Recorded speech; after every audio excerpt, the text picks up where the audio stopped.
Título: As sutilezas de um ato falho, 1935. Iniciaremos pela nota do editor inglês.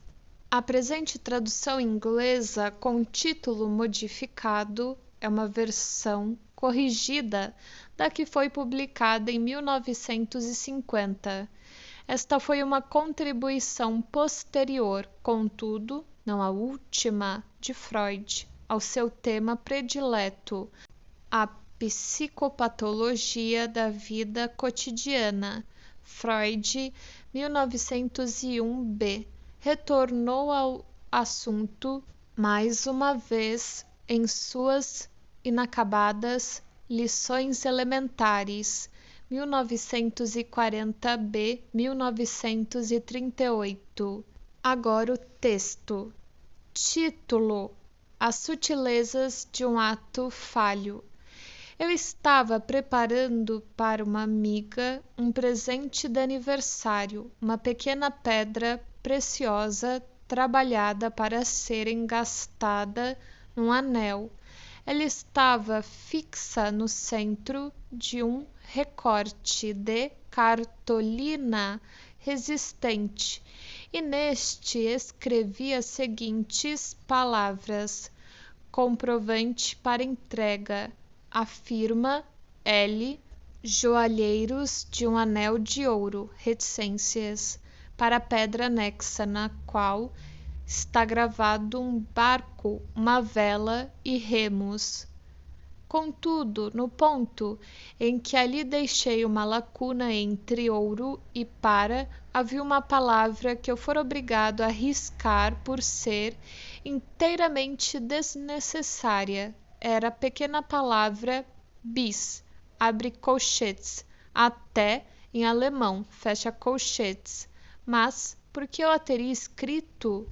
Ao ler toda a breve inscrição que havia feito, surpreendeu-me o fato de que continha a palavra für, entre colchetes, para, duas vezes em rápida sucessão, para entrega e para pedra anexa. Isto pareceu feio, devia ser evitado. Então me ocorreu que bis tinha sido substituído por für, numa tentativa de evitar a deselegância estilística. Certamente era isto. Era, porém, uma tentativa que se utilizava de meios extremamente inadequados. A preposição bis estava muito fora de lugar nesse contexto e não tinha como ser substituída pelo necessário für.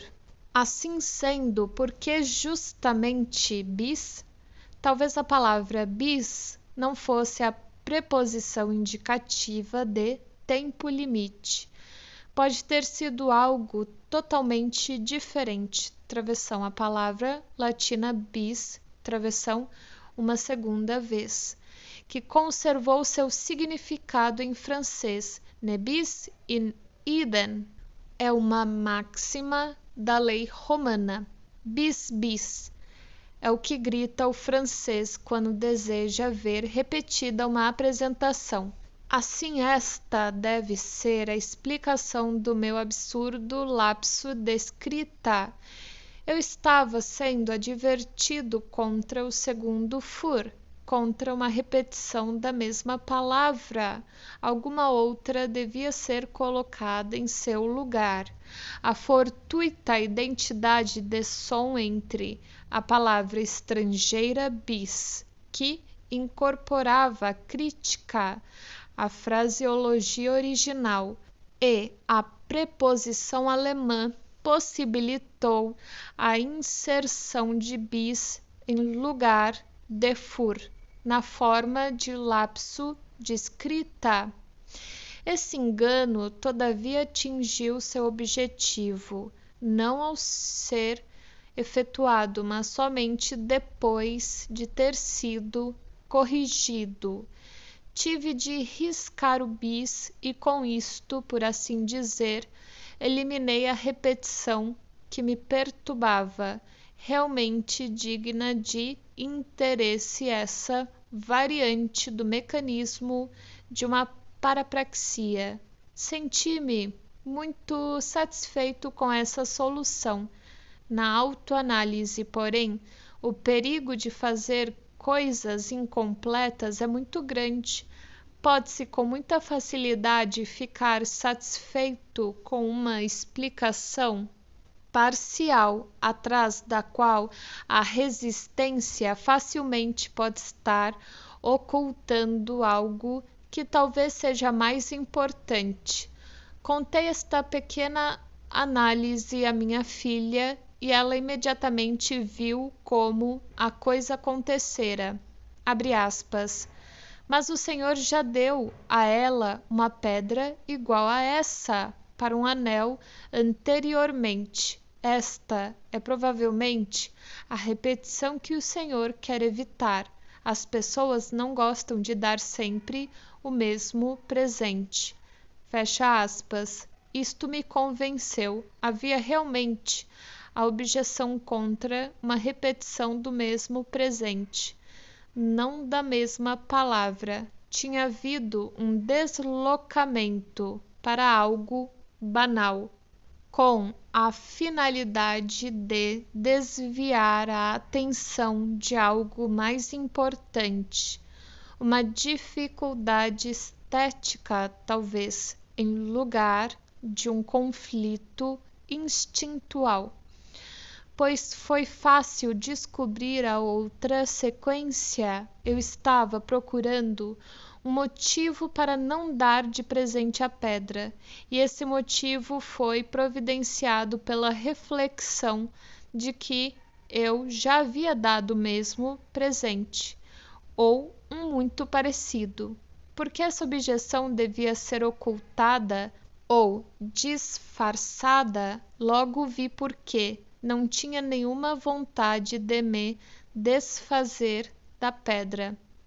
Gostava muito dela e a queria para mim. A explicação para essa parapraxia foi encontrada sem maiores dificuldades. Na realidade, logo me ocorreu uma ideia consoladora. Pesares desse tipo só aumentam o valor de um presente. Que espécie de presente seria este se não se lamentasse um pouco dá-lo?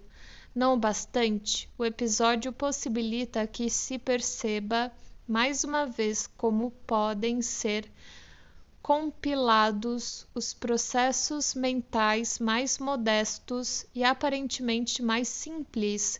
Cometi um lapso ao redigir umas anotações. Coloquei bis onde devia escrever fur, percebi-o e o corrigi. Um pequeno erro, ou antes, uma tentativa de erro, e assim mesmo encerrava tão grande número de premissas e de fatores dinâmicos. Com efeito, o erro não podia ter ocorrido se o material não fosse especialmente favorável.